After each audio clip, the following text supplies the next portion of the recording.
We do know that there were 72 passengers and 4 crew members on board that flight.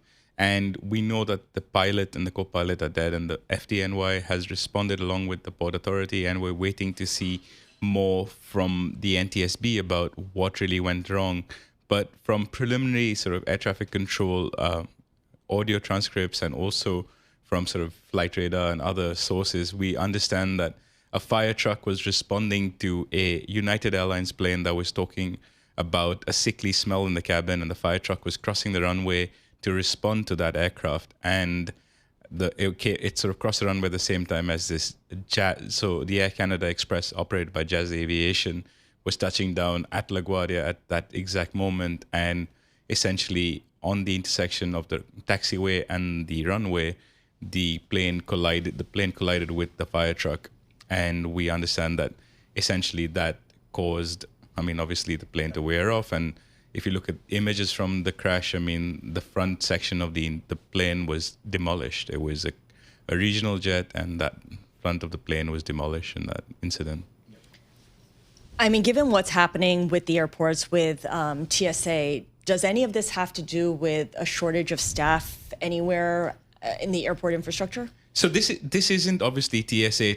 TSA handles the security into the airport, but this also does sort of point to the air traffic control system. And we had a sort of scrutiny of the air traffic control system after the DCA crash last January, and essentially that sort of brought light onto the fact that there's major staffing issues with the ATC controllers, and there's a sort of bottleneck of HTC controllers going through the pipeline.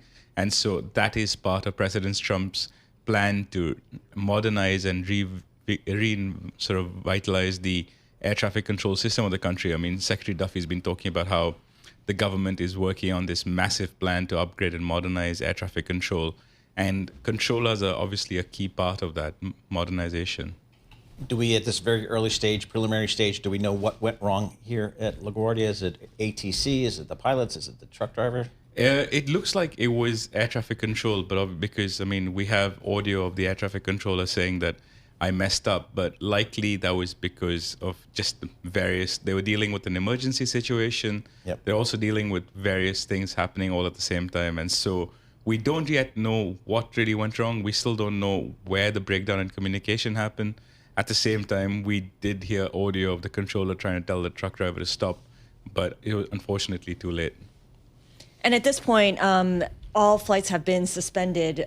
This happened late last night, Sunday night. So they're suspended for all of this morning. They will resume operations later on today, though, right? We haven't. So at the moment, they're closed until 2 p.m., but we're looking to see when those actually resume.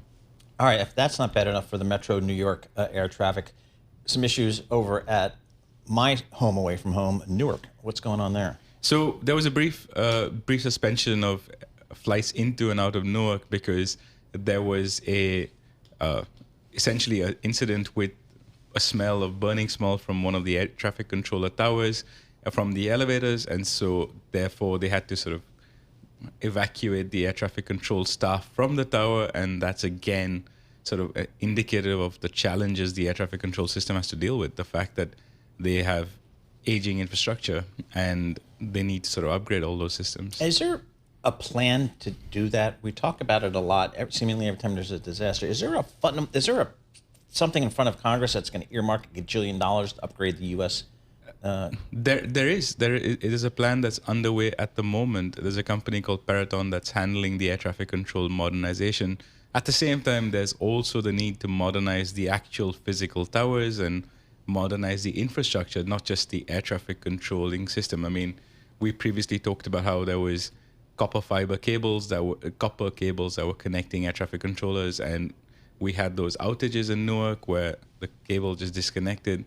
And so they are trying to do multiple things at the same time, but at the same time, it's a very difficult system to overhaul, and obviously it's been around for so many years. There's legacy systems that go back 40, 50 years.